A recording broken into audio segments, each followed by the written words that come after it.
വചനത്തിന്റെ വിത്ത് വിതയ്ക്കാൻ പോകാം, സ്നേഹത്തിന്റെ കതിരുകൾ കൊയ്യാൻ പോകാം.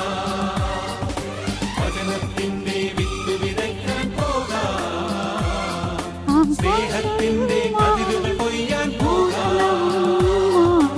ആകാശം മാറും, ഭൂതലവും മാറും, ആദ്യം മുതൽക്കേ മാറാതുള്ളത് നിൻ വചനം മാത്രം. കാലങ്ങൾ മാറും, രൂപങ്ങൾ മാറും, അന്നും ഇന്നും മായാതുള്ളത് തിരുവചനം മാത്രം.